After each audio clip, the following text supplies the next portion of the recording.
All right. So before we begin, let's prepare your ears to listen and your heart to receive as you take in the words that look to change lives, renew hearts, and open minds. Welcome to the Door of Expansion, where I am your host, Maranthony Hubbard. I am the founder and owner of Speak to My Heart Life Coaching. And as a life coach, my mission and passion is to help you become a better version of yourself by helping you achieve the goals in which you are set for yourself. My co-host, Stephanie Hollins Passmore, she is a certified marriage and family therapist and the owner and founder of the Narrative Shift LLC. But unfortunately, she will not be here with us tonight. But hey, we do have Miss Angel, and let me make sure I get the last name right. Hootie. Hootie. All Yeah. right. Hootie. Who Yes. is That is in school all the time. Yes. She is a licensed professional counselor, supervisor, certified anger resolution therapist, and life coach. She is the proud owner of Flourishing Hope Counseling. She empowers and uplifts people, work through life difficulties with a naturally optimistically and refreshing approach to life. Angel turns troubles into triumphs. That's a beautiful thing, people. Beautiful thing. Yeah. Throughout her career, she has worked in the university setting as a professional counselor and accommodations counselor for students with disabilities for more than 10 years. She has worked with the community at large, helping children, teens, adults, couples, and families. So if you need her, that's what she's here for. Yes. Uh, in addition to counseling, she's an author and a content creator. So Angel has been featured in the Elite Daily, Huffington Post, Women's World, ThriveWorks, and several online and print publications. She's also the author of Show Up and Shine. Pow!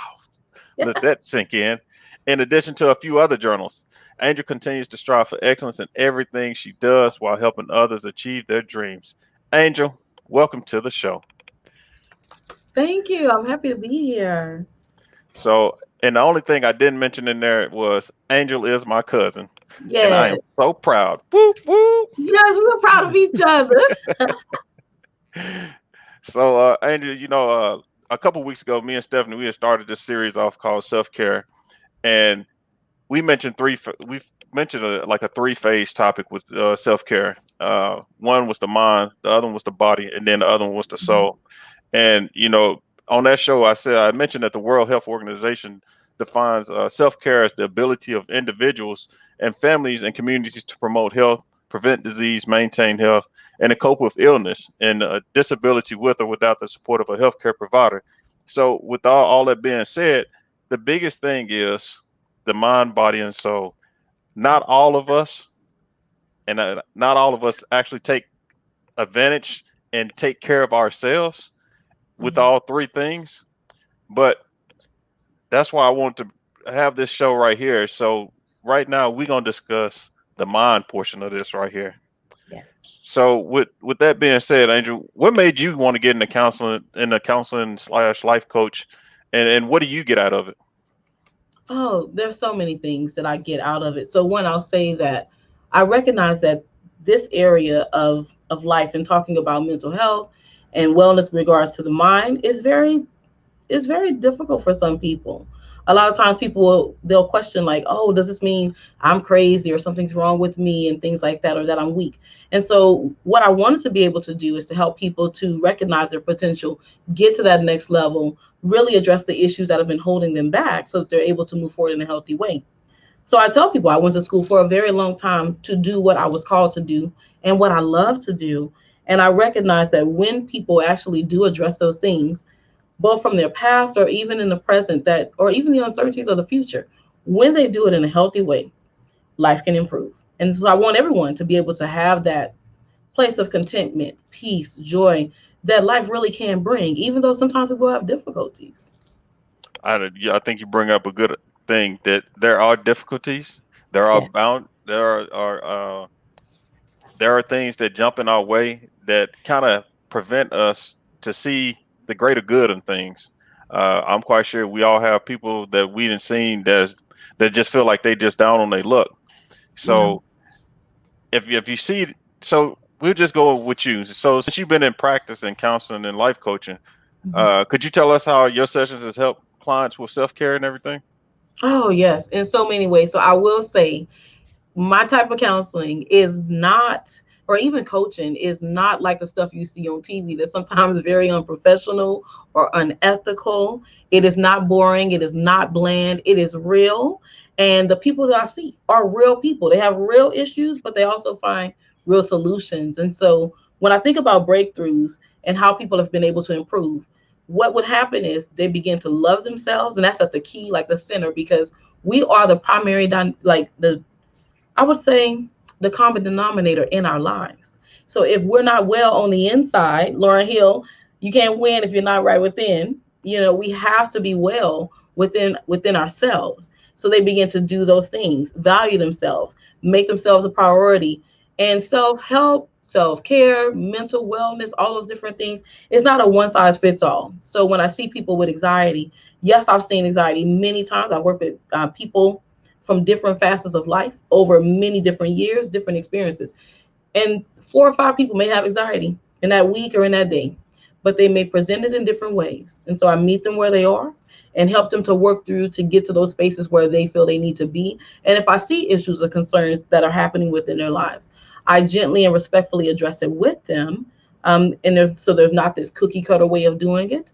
Whether a person comes in and they are, I would say this sometimes in my introduction when I first visit with the person, that if someone has benefited from them not being their strongest, the healthiest version of themselves, and they come to counseling and they learn the skills, they learn the techniques and the strategies, or they just also begin to recognize their own power and their potential, the people that benefited from them not being their strongest won't have that advantage over them anymore.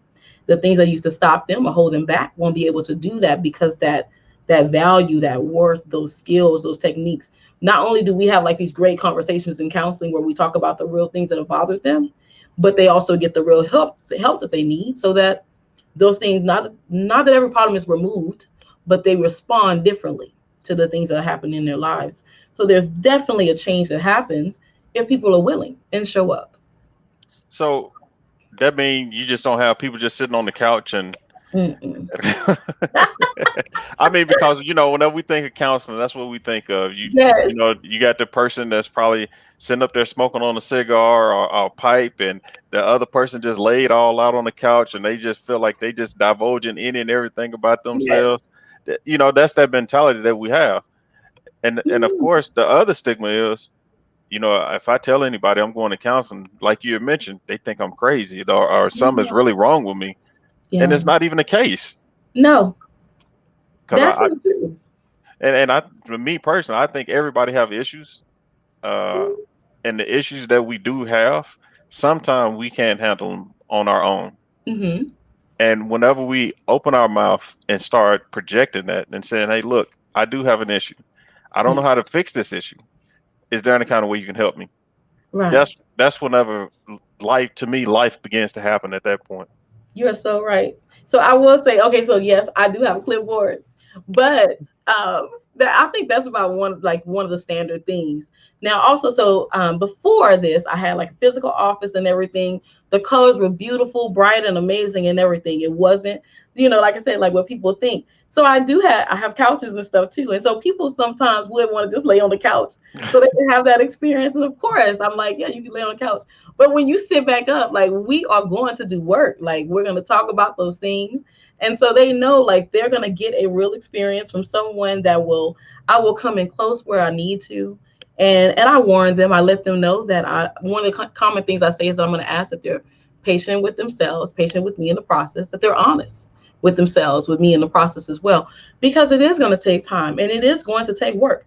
The bravest people I know show up on the screens where I do the coaching and the counseling, and they are the ones that are willing. And that's why I say that, because there must be an intention there. There are people that will come and they will, some people do like to complain about what's going on, which I will hear every concern and I want to hear all the problems.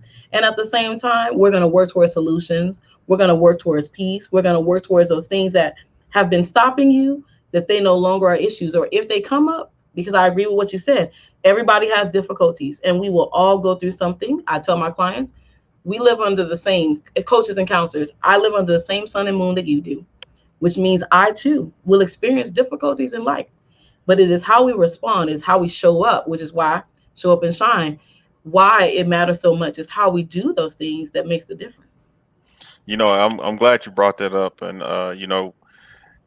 I think sometimes people forget that even because we all do live under the same sun, they Mhm. also forget that we as counselors and coaches experience the same thing they experience. Mhm. So life happens for us just the same. So, Mhm. of course, we always trying to put out a positive message to everybody. But Yes. then sometimes I think they forget that, oh, well, they must think they perfect because Yeah. everything is all, peaches and cream, and it's not that way. No. And like you mentioned, it's all about the perspective that you put on different things. And Yes. whenever we change our perspective, that's when everything actually changes. Yes. And that's where I believe coaching and counseling can be so beautiful. It is a wonderfully beautiful transformative experience. And at the same time, it can be very difficult. So I let clients know that you may cry, you may get frustrated, you may get upset because we're uncovering or unpacking some things that maybe have really hurt you, significantly bother you, or have changed your life in ways that you maybe right now cannot see how to get past. And that's why we're here. That's why you're showing up. And so when they invest, because that's a very key important part, the person must invest in themselves and be willing to do that work. So I can tell you, when we think about like, part of the reason why I got into this is because I did and do the work to invest in myself. And so I recognize that if we do that, um, life changes. And that, with that being said, we cannot be at a space where we just feel comfortable. And a lot of people do this, where they will be comfortable being uncomfortable. It sucks. There's problems. Things are difficult. Relationships, personally and professionally, like, things are just out of whack, not good. But they're afraid, fearful, in doubt, self doubt, worry, anxious, and all those things. And so it prevents them from being able to change. So when you talk about perspective, there's a quote, I don't know who said it, so I can't give credit to the person, but I will say it's not mine. And the quote says, our perception is our reality. Your perception is your reality. And so part of doing this, what I feel is very sacred and honorable work, I feel very honored and blessed to do what I do. I get to help people's perspectives change. And that's why it's so important that they show up, and that they do shine and get that help they need. Yeah, and I think it's just one of them things. Whenever it's just like, man, whenever you just sit and look back at people, Mm-hmm. and one of the things I know for me, I try not to analyze people. Mm-hmm. And the reason why I say try not to analyze them is because I look at you as a person first. Right. And whenever I do I look at you as a person, it's like I want to help you help yourself. But Yes. at the same time, and you mentioned it, if you're not willing to help yourself, there's no reason for me to come in there to step in and say, look, here I am. I can be Superman if you want me to, but you're not going to change anything. Right. And so the question would be is, if you're not willing to change, there's no reason for us to even talk about it. So do you have that same perspective whenever you're doing a consultation with your prospective clients? Yes, I do. I think that people can sense the passion, the compassion that I have.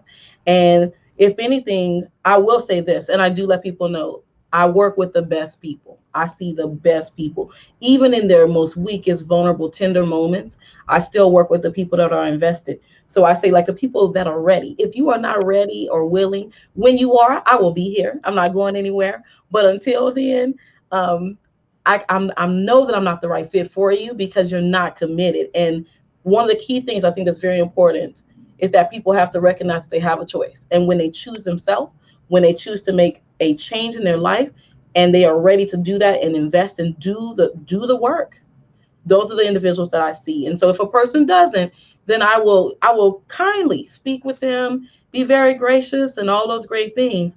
And then when they're ready and they're done kind of just marinating in that mess, they can come on out, and I'll be right here. So I know you mentioned, people, of course, everybody have issues, problems, boundaries, Hmm. roadblocks, hurdles, whatever you want to call them. Yeah. So whenever they come and talk to you about those different things, do you just let them talk freely? Oh yeah, I do not like dominate the session because it is their session. Now, do I have feedback and interactions? Like, it is a conversation. And so that's one of the other things I feel like people have an idea. When I see people, I meet them where they are, like I mentioned before. So sometimes people feel like they need to go back from like when they were born, it was a Tuesday and it was raining or something. And or they'll say, I don't know where to start. And I'm like, you start wherever your heart feels like you need to. In order for you to feel like this session has been impactful for you today, let's address some of those main problems. So what I call it is where we'll do the problem talk. Like in the intro, I'm an optimist, but I do know that there's value and there's importance to addressing the pains and the problems that that person has. So I do ask and I let them know. I ask a lot of questions. So it is a lot of gathering of information. We do a lot of problem talk so I can hear what's hurting them, what's bothering them, what's troubling them. And so we'll go from that space to finding solutions, to working through things, getting to closure and acceptance and empowerment and all those things. And so that way they go from where they are presently to where they would like to be. And I don't push and prod. I tell them, I'll be a cheerleader, I'll support you, and all of that good stuff. I'm in there with you. And at the same time, if you are a complainer, I won't let you stay there. So for my people that do, if they come, because they like the sessions, because they know I'm going to give them 100% of realness all the time. At the same time, they want to complain and we're past the problem talk. I'll let them know, okay, you get like 10 minutes so we can talk about the problem, or I'll give you a period of time. And then we're going to start working it out. Because if we stay in that place, then we're not allowing ourselves to get to what we're here for, or the potential, the opportunities. And so that's why, oh yeah, in the beginning we'll do that. And so then it becomes just a free flowing conversation. And all along the way, there's skills, there's techniques, there's encouragement. And I do let them know if there's a difficulty or a problem, something that could be harmful or hurtful to them, I will respectfully, carefully, and tactfully address it with them. Because I'm never going to see someone out there drowning that's in sessions with me, whether coaching or counseling, and just let them be out there. I'm not a yes woman. I'm yes if you moving in the right healthy way, a supportive way. But if not, then we'll pull it back. Let's unpack this. Let's address it so that when you leave these sessions, coaching or counseling, you are stronger and more equipped than you were when you came in. And the way you just unpacked all that, and then with this conversation on self-care and the mind, Yes. well, it's just amazing to me why somebody wouldn't want to do something like that. Yes. Why do you want to carry around a bunch of stress, the anxiety, the worry, all this other stuff, when the only thing you have to do is basically seek out assistance and say, look, here I am. I need help. I was told once in my military career, if my head hurt, I need to hurt somebody else's head. And basically what they meant was, if I have a problem and if I continue to hold on to that problem, guess what's going to happen? I'm going to have that problem and nobody else will know about it. But if I go and express and say, hey, look, I have this issue, I have this problem, that person might have they probably can solve it for me. And that right there is why I've always maintained that the theory of saying, look, I put my hand down there to help you out as much as I can. But yet again, we go back to what we said earlier was, I can only help you if you need to help, if you want to help yourself. And if you don't want to help yourself, there's nothing that I can do for you. And anybody that know me, I've always said the one thing: whenever you come to me and you ask for help, assistance, recommendations, whatever, and I give it to you, and you don't take it, it kind of put me back on my heels a little bit, because I always say one thing: I want to live a long time. And whenever I continue to tell you the same thing over and over, I'm wasting my breath and my time. So in order for me not to do that, for me to live, I take that and I try to be respectful and tactful and all that whenever I tell you this. But but I also want you to understand that, hey, I'm not here to play games with you, and I'm the same way. Whenever I go through mine, I want to sit and hear all the issues, and I want you to complain. But after we get that complaint down, now it's time to move on. We're not going to take a whole session hearing the complaints. We got to move on because now we need to fix it. Yeah. So I mean, we lockstep on this one right here. Yeah. Yeah, it does. It makes a difference. And so not on either side, neither one of us is saying that people can't complain or address the issue or really be able to like fully disclose what it is. Sounds like we're both speaking to making the changes after that and really looking at the resources. One of the things I think is very important is people being willing to find options and work with those options. And that's something I find that sometimes people struggle with is being open to receiving help. I think that's one of the Yes. biggest things. So with counseling, coaching, just reaching out to someone, it does take a lot of bravery. It takes a lot of, I don't know, I don't even know what the word is for it, but it takes a lot for a person to actually get to that space where they're like, I can't do this by myself. And I will say, when I look at working with people and I look at the whole person, so the holistic perspective being that even when I think about spiritually, people, you can pray and still go to counseling. You can be strong and still go to counseling. It is not a sign of weakness to reach out and get help or to go to coaching saying, okay, I'm doing pretty well in these things. Maybe I don't need mental health counseling, but I do need some mental help in regards to my direction of the next steps in my life. I need some guidance in how I'm going to move forward with these different things. That's what is a healthy thing. And doctors need doctors, surgeons need surgeons, mechanics, well, mechanics don't need mechanics because they can fix it. But in most cases, we people need help and we need people.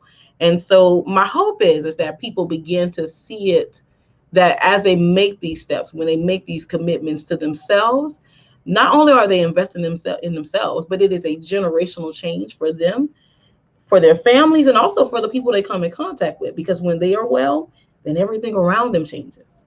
And when they don't do those things, everything around them changes, but it's in a not so healthy way, not a Yeah. positive way. And that leaves me. I see Melanie Ship put it in a comment, but a lot of people are not aware or afraid to ask for help. So with the comment of they're not aware, where in your profession or in your situation, Mhm. how do people know that it's time for help? Oh, that's a good question. So, one of the key things I would say, if it's keeping you up at night, if you're not able to concentrate, if you're having racing thoughts, if you recognize that, if some people are just more like kind and cheerful all the time, but if you find that your mood is significantly changing, if you're eating more or less than what you typically would, so your sleep patterns are changed, your eating habits have changed, your sex drive has changed. It's something people don't talk about or feel uncomfortable talking about, but it matters. If those things are changing in your life, you find yourself not being interested in things that you once were interested in, or you recognize there's a change in you, or, and this one can be offensive for people, but it still does matter, if other people that you trust are also starting to notice that something's going on with you, because sometimes we don't see it ourselves. And so if you start to recognize there's some things that are not really in alignment with you, then that would be some warning signs. I need to do something. I need to check something. I need to reach out. And do you have any good tips or recommendations or advice for people In regards to which part? as far as the whenever we talk about self-care and the anxiety, if they have to reach out to you? Hmm. So I know and just like on the second part of her statement that she had made, people are afraid to ask for help. Yeah. So let's go to the reason why would somebody be afraid to ask for help? I think that a big thing I think is that people are afraid of being judged. Mm, And some people also think, well, why do I need to talk to a counselor? I could just talk to my friends about it, or I could just talk to my family about it, which you could. I mean, we have families, we have friends and stuff, which is true. But I'll also say it's not the same because they're not trained and they're too close to your life. I love this question. As a matter of fact, I think about it because I find myself always explaining to people, yes, you can talk to your friends and family, but the other part is that they're really close to the situation. So there is a bias in there. And yes. so sometimes people will tell me, without breaking any confidentiality, people will share, Angel, one of the reasons I do like seeing you, one is because you can tell that you are real, you're genuine. But the other part they'll say is because you're not in my life every day. So when I tell you about me going back into that relationship that I don't need to be in, even though I know you're going to tell me about it and we're going to talk about it, it's not the same because you're not in my life in the same way. So you have no, like, you helping me really is coming from an outside perspective altogether. And I want something someone feedback outside of my circle. And so I think that part is something that's really, really helpful. So fear of being judged, also thinking it is going to be like TV, or thinking it will be like the movies, or also sometimes people are not ready to deal with, what if I go in there and I find out these things about myself or about how I've been living my life, and they're afraid of change, or another key point, the vulnerability that Hmm. it evokes within a person. And that's where I'll go back to why this is such a sacred space and why it's so important that when you help people, whether you're a coach or a counselor, why it's so important that we ourselves also are well, because people are entrusting us. They entrust me with their life, with their secrets and their concerns. And so that wellness that I speak of and that we speak of in regards to other people mentally being well, we must do the same thing. So there's a lot of reasons why, but those are a few. Yeah, you nailed a bunch of them, and the judgment portion of it is one Yeah. of the biggest things. And I've also got that same thing. Well, I have family. I can talk to this person. I can talk to that person, Mhm. and I always go back to them and be like, "But isn't it amazing all the people that you can talk to that you don't talk to, or you maybe do talk to, but look at the situation you're in. So why not try something different? Yeah. Sometimes you a different perspective. And I even Yes. let's go back to when we were kids. Our parents could tell us, "Hey, the stove is hot. The stove is hot." But next thing you know, somebody else come and tell us that stove is hot. You're gonna listen to that person for whatever reason. Yeah. It's the same information, but Yes. the way or depending on who it came from, you're gonna take it a different. You'll take it in a different direction. Yeah. So that's why I think this is, when we talk about self care in the mind, I think that's one of the biggest things that we can address is because yes, we do have influences on our lives that Mhm. we really pay attention to. I'm quite sure a lot of people have mentors. They have, trusted advisors or whoever, but are they professionals? and Right. and that's the biggest thing. And if they are professionals, then I mean, I hope that you people are actually taking the advice and the recommendations and changing their lives, for they can be a better version of themselves. And for me, and just like you, that's the only thing we really try. That's what we're here for, Oh yeah. be, because we see the world that we into. You turn on the news. There's so much negativity. You talk to people. You go on social media. You see the negativity, and it's just like, how do I turn myself? Where do I turn to for a more positive outlook? Yes. And that's what we're here for, to Yeah. give you that positive outlook. And whenever we talk about that self-care piece, that's what we mean. We want to make sure that you're in a safe space to address all the issues. So whenever you Mhm. come back and you need to give back out to everybody else, you're good. Yeah. And sometimes, I think we kind of a lot of people overlook that. We Hmm. take it to the brink. And that's one of the things. And whenever I was asking the question about, how do you know? Think about whenever you're sitting at work and you just sitting up there ready to bang your head into the desk because Hmm. you have so much, so many issues and so many problems that you just sit up there like, oh my gosh, what can I do? And then you go home. If you have kids, what if you got pets? They going crazy, and it's just like, what do I do? What do I turn to? And so that is Hmm. the reason why this self-care and the mind is so important to understand. Hey, I need to take that break. I understand that I'm not Superman or Superwoman. Asking for help is a good thing. Yes. When you have mentioned about being on the brink, and it makes me think about a lot of times people will wait till things get really, really bad before they come in. So my hope is that in having these conversations, people become more comfortable and more willing to reach out. And I do feel like because, and I know that people do have mixed feelings about technology, but I do love the fact that now with having so many different resources available online and everything, that people can reach out and get help, and you don't even have to leave your house. So a lot of times I know I'll share a post and this is like, you can get counseling in your socks. Like you don't even have to have shoes on. Like we can just sit up here and really address what's going on. And not that, and also when we talk about perspectives. So yes, the perspectives can be enlightening or enlightful or insightful is what I want to say, and they can be helpful and encouraging and all those things. And sometimes it will be, very, very hard truths, very difficult things. If I see a person is doing something that is dangerous, like unhealthy, harmful to them, I'm not going to cheer that on. I'm not going to support that.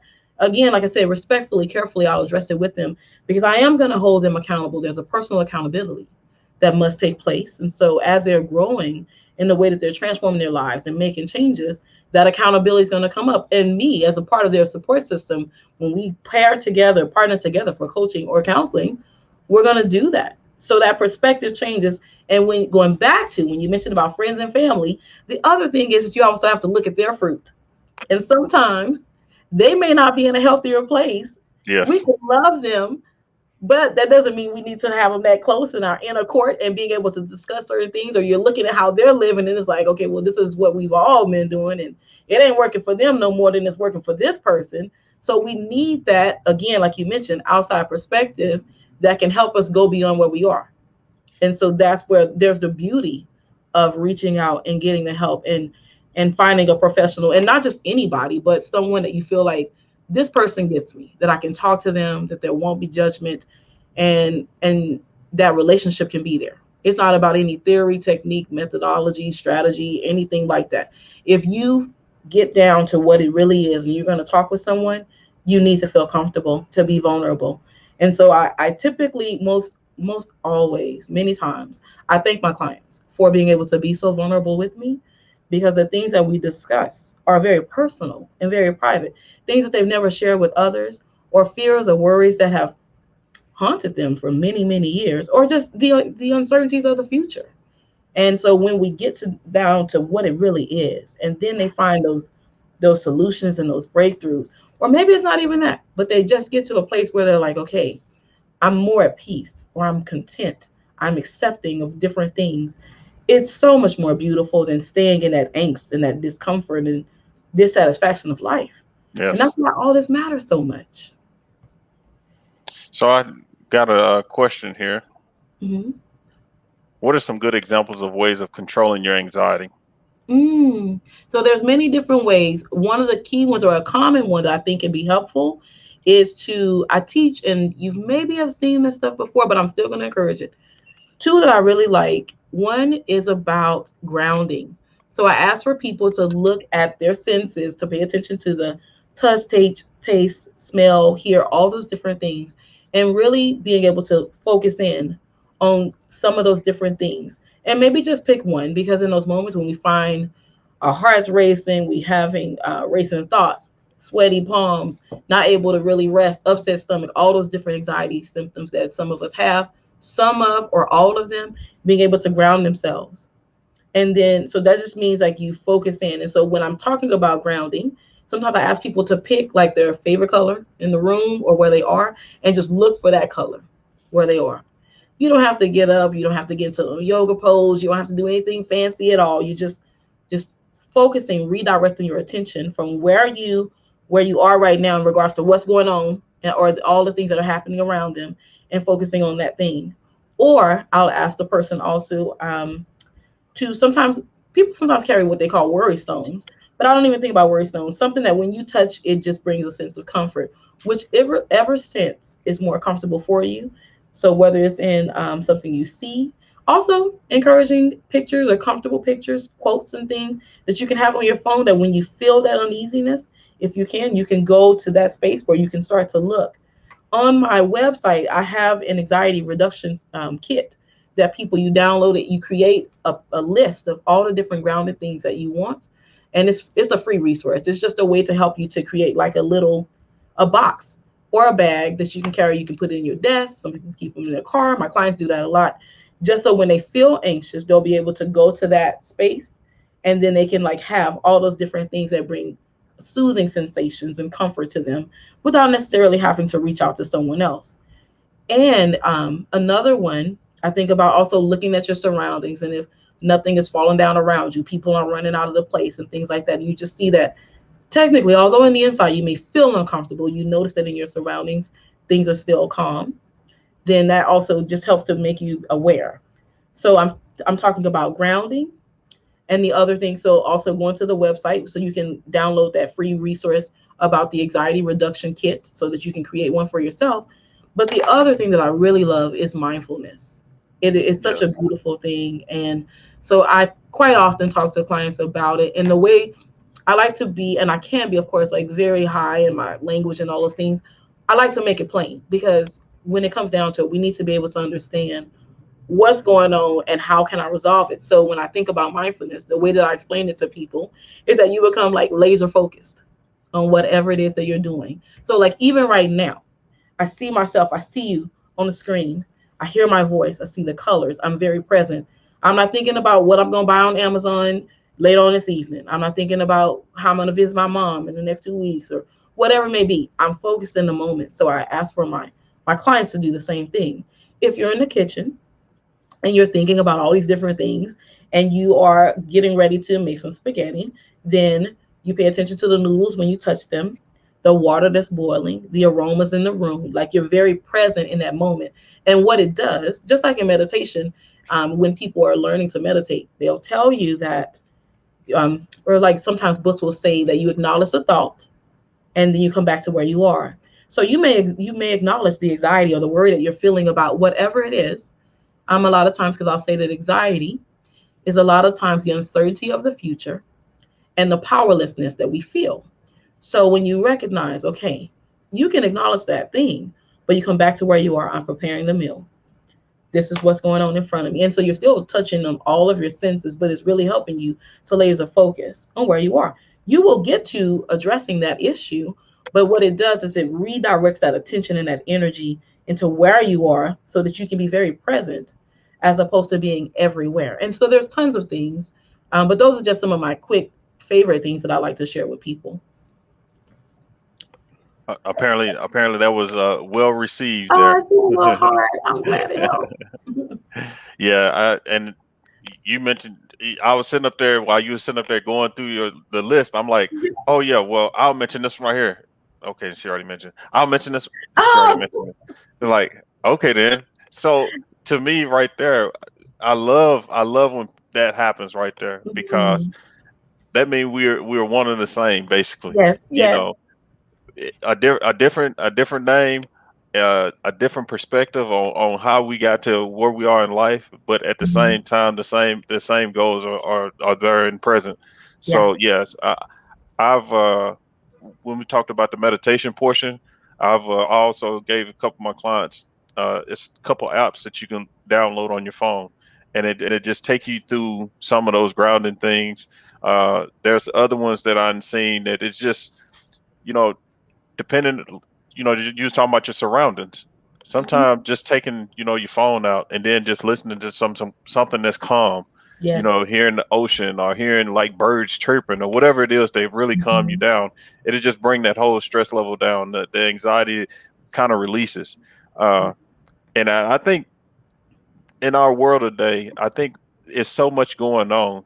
It's Yes. so busy that I believe almost everybody have anxiety issues. I mean, I have it myself, Yeah. and whenever I get around a bunch of people, that my anxiety just comes up, and it's just Yes. like, all right, then take a step back, and Yeah. let me center. Okay, then yes, it's a lot of people that's around me, but they're doing their own thing, and it's not about Yeah. me. And it's basically, and like you said, I want to take control of the situation more than Mhm. anything, and that's where you find your power at whenever you take over the situation, and it's just Mhm. like, okay, then I have it, I got it now, Yeah.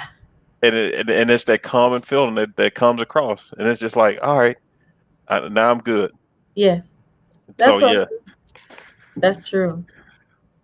and that's one thing that I think I had to come to realization with, and the reason why, it's like, why are you getting so anxious? Why are you so nervous? Why are you breaking into sweat? And it's just like, and like you mentioned, because I don't have control of the situation. Yeah. But once I control myself, Mhm. I can only control myself. At the end of the day, a lot of people don't.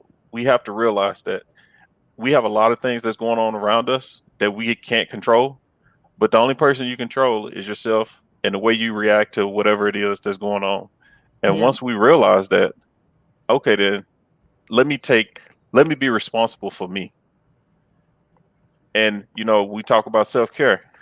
Nobody's gonna make you have self-care. I don't know too many jobs that's out there that says, you know what, you need to take a vacation.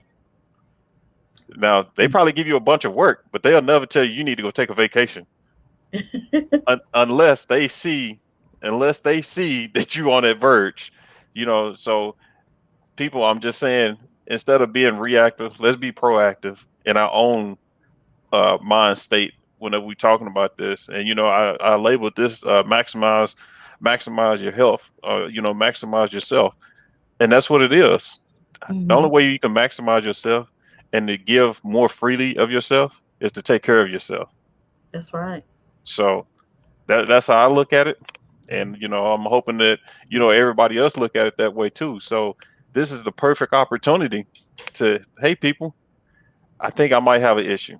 You know what? Let me reach out to somebody. And I'm with you. I don't take on every client because I have to gel with that person and I want that person to gel with me. So whenever I do a consultation, my consultation is, let me find out a little bit about you. And I want you to ask all the questions because it's an interview process. We both interviewing each other. And if we're not compatible with each other, I am more than willing to say, you know what? I think I can find somebody else for you who probably can help you out a little bit better than I can, because I don't want to shortchange anybody. No. And a lot of people, whenever they start doing stuff like this, it's all about the money. Yeah. And it's like, and that right there, that's what breaks my heart. Whenever people value the money over the assistance or the help that they're providing somebody else. And so I'm full for it and be like, hey, you know what? That one right there is out of my realm right there. I don't want to touch that one there, but let me help you out though. So you share some really good stuff. Okay, I have to go back real quick to the anxiety part. We can't go without saying the breathing part. So, and the stuff I'll say, the things that I'm talking about, the way that I am, like this is it. Like I don't fake it with anybody. So I will say the breathing part. So I work very diligently, like I said early on, about doing my work so that I can be my best and help other people be their best. The breathing. So I talk a lot about doing deep breathing, and there's like formal ways of doing it, but I also ask for people just to really become aware of their own breath, because when we do, like when a person is stressed, they naturally take shorter breaths within themselves without even noticing it. So I do share quite often about becoming aware of your breath and just being able to start deep breathing. And even there too, like you don't have to do anything special or fancy. And there's many ways people teach it to children. They call it belly breathing. They have them put a little teddy bear in their stomach and they move the teddy bear up and down. So some of those skills, I still have my adult clients do the same thing. If they're having like one of those restless nights, I'm like, okay, get you a book, a journal, something, put it there and just focus on your breathing as well so that they can learn how to do that. Because if you're in a store and you're starting to feel anxious because of something that happened at work, somebody says something, or something that you're getting ready to go into when you go home or something like that, or a conversation you're going to have, and you know that you're feeling anxious, you can breathe like you're breathing anyway. No one even has to see you doing anything different. So just becoming aware, like when you recognize, being able to know where that anxiety is within your body. And then once you feel that awareness, and then being able to say, okay, you know what, before I can do anything, maybe I can't look for the colors in the room. Maybe I can't focus on getting my playlist together right now. But you can become aware of your breath and your breathing pattern and just start breathing. Like, and so I share that to say that, like, sometimes, like, if I'm going to, like, the dentist, of course, like, I go to the dentist. Most people don't, like, be happy and ready to race to the dentist. But I automatically start deep breathing when they get ready to start doing, like, the cleaning and stuff. I'm like, all right, just do it, girl, because you already know. And I share because I like to be very real. And I think that's just so important. Or if it's something else going on, like, and I'll just automatically start deep breathing within myself, which I didn't used to do. But as over time and just working to share these things with people, so the breath work is very important. I think when people are anxious, to be able to do that. Now I'm going to jump to when you had mentioned about like being responsible for ourselves and everything. A key thing that I also love to talk to people about is making themselves proud. Make yourself proud, make yourself a priority. When not in a selfish way, not in like this, it's all about me, but it is about you type of way. When you make yourself a priority and you recognize my self-care, my mental health, my emotional wellness is at the primary, like the key center of what it is, we cannot be our best selves if we don't take care of ourselves. And so that means when you're making decisions where when you walk away from that situation or you engage in that conversation or situation as well, that you can be proud, that changes things. When you make yourself a priority to say, I'm going to make my yeses, my no's, and set those boundaries, even that's self care, just by allowing or not allowing certain things into your life. So when you talk about that responsibility piece, yes, it is essential for living well. It reminded me of something that I put on. I read it somewhere, and I actually put it on a board whenever I was back in the military. And and whenever we talk about self care and taking control of ourselves and the things, our actions, I put in there: are people happy to see you walk in the room or leave the room? And once I actually sat and thought about that, I was like, wow, that's really powerful. Yeah, Because of our actions, if somebody's happy to see me walk in that room, it's like I have something positive to say. yeah, But then if I'm leaving and they happy, that right there just, it's like, wow. yeah, But whenever we sit and think about self-care, that's how we need to view everything. Because if I'm an angry person and I'm stressed to the max, not only one, we had mentioned some of the symptoms. I'm hmm, stressed. I'm probably overeating, undereating, hmm, heart attack, stroke. I have all these other underlying issues that's going to happen to me from yeah, not taking care of myself. So, but then on top of that, now you mean to tell me people don't like me? So yeah, now I'm really stressed. So I mean, all that stuff plays a big yeah. portion. And whenever we just sit back and think to ourselves, it's like, okay, then, and responsibility. Let me take this on board. You Hmm. know, a lot of people sit and be like, well, I can't get along with this person, this person, this person. Was it those people's fault or is it yours? And we continue to blame other people, but I think it might be you. And a lot of people just be like, no, it can't be me. Like, okay then. And it does mean that we have to take ownership of our part. And it's sometimes because I share a lot of different content. And one of the pieces that's gonna come out, it says it maybe is them. Cause like when people get ready to break up, it's not you, it's me. Sometimes it is them.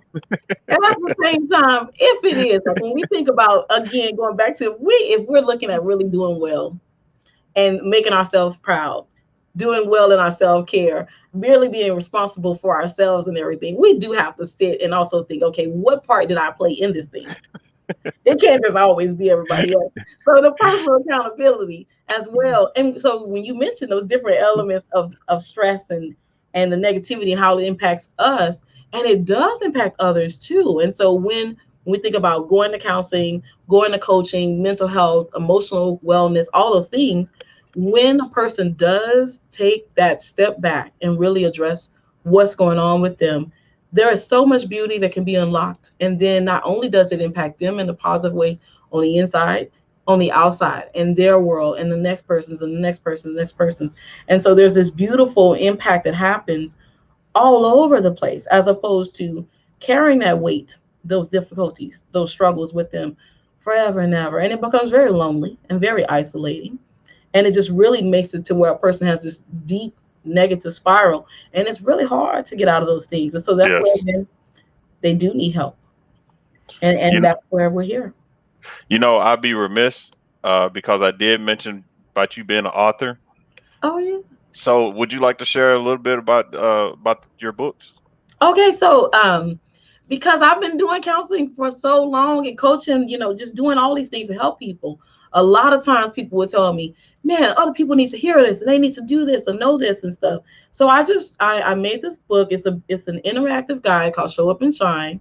And basically what it speaks to is just about showing up. And I say just about, but it's really not just about, because there's so much to it in regards to showing up in our lives, taking accountability, responsibility, really knowing who we are, what we're about, what we're not about, really being able to look at if we're thinking about living a well-lived life and really going to that next level or coming to that place of peace, acceptance, whatever it is. When we think about, when you look at your life, and say, I'm satisfied, I'm pleased. That what I did was I worked to compile at least like many different skills. Like, of course, I can't get it all in there, but what it is it has many different life skills to help a person be able to like explore their life, take real life lessons that have been learned in sessions without, of course, without any revelation of or revealing of any person's identity, but just key life lessons that I think that everyone needs to know. And then there's also interactive questions because I love like when people come in, we talk about it and everything. Wonderful, beautiful, great stuff. And then when they leave out, so we do work in the sessions, but what this book does is it also takes some of that work outside of the sessions. And so that way the person, because that's where the whole other part of this work comes. It's like we do all this great stuff in there.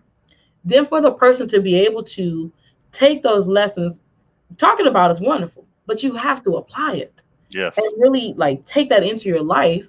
And so that's where this book comes in. It's a quick, simple read, and it will challenge you because it's going to address different key elements, but each section very small but very impactful in regards to really improving your life. And it says essential life lessons, so that way people can grow. And it was geared. I had it towards women. I typically do work with women, but of course I do see men, so I love my men clients too. So if they buy the book, I mean, you can buy it on Amazon. No one would know, and they too will still get great benefit from it. So, cop that book. Yes. And what about your nighttime journal? That one, actually, I think it fits in well with this too, because a lot of times I recognize that sleep difficulties is something that a lot of people struggle with.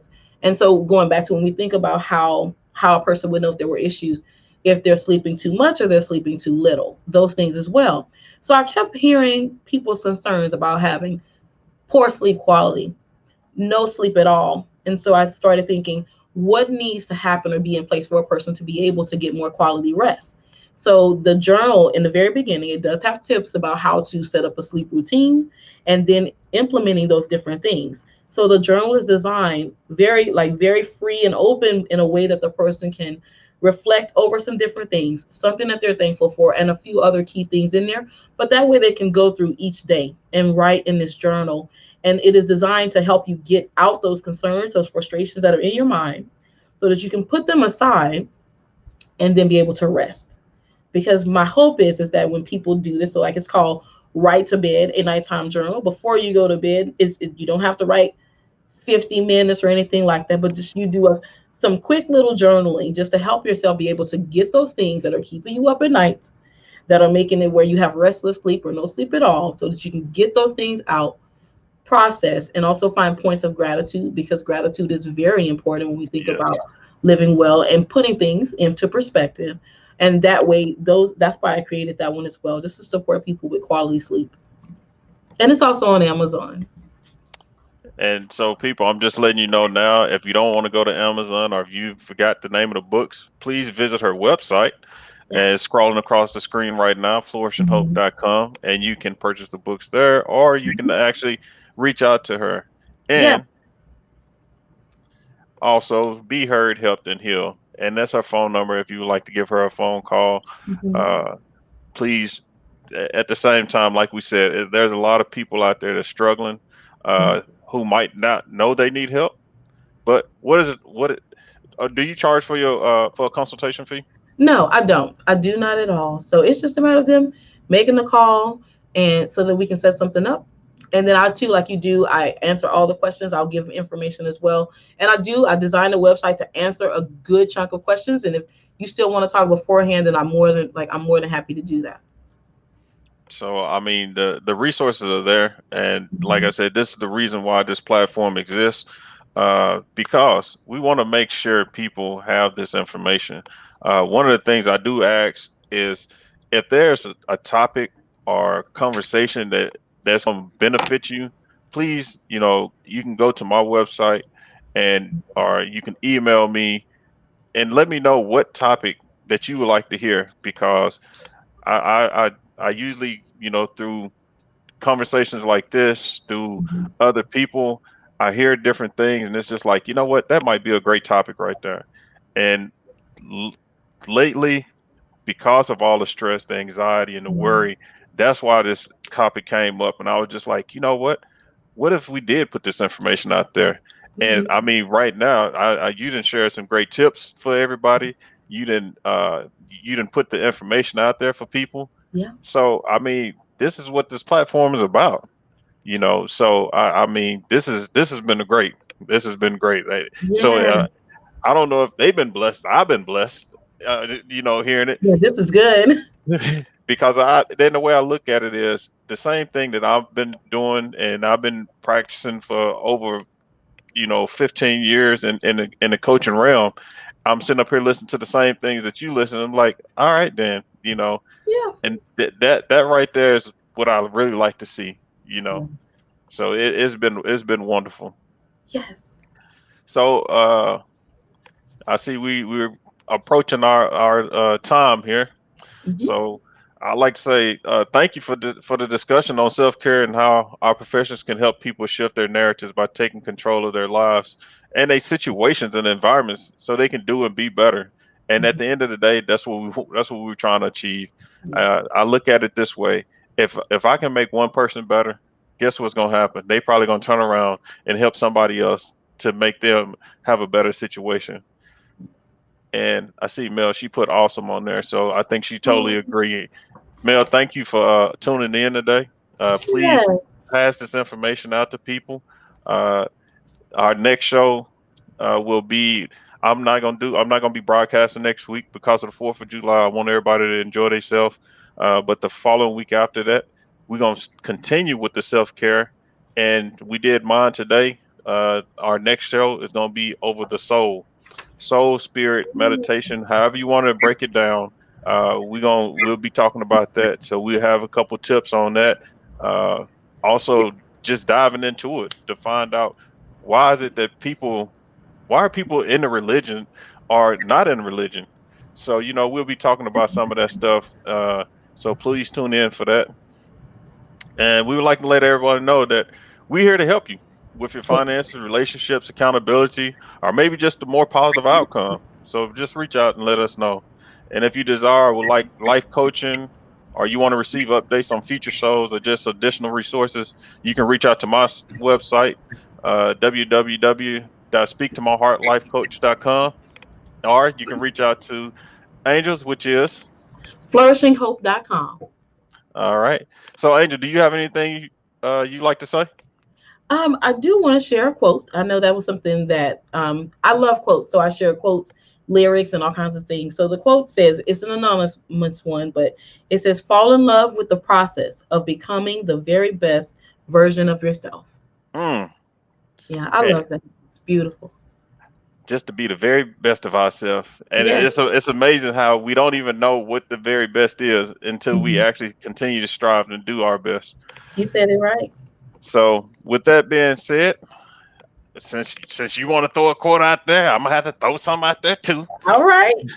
And I'm gonna leave you with this. It's not selfish to love yourself, take care of yourself, and to make your happiness a priority. So Right. the only way we can do that is to take care of ourselves. So make it. So don't think you being selfish. And Angel, you kind of upset me earlier because you wanted to steal my thunder on my stuff. I was like, I know she's not sitting up here going over my stuff. Like, But did she read my notes? you know what I'm saying? But you know what? I'm just blessed, and I'm so excited that we reconnected it, and we out here, doing what we do, helping and blessing other people. Amen. So, with that being said, this has been another edition of the Door to Expansion webcast. And guess what, y'all? I'm sorry, but our hour is up. So we out of here.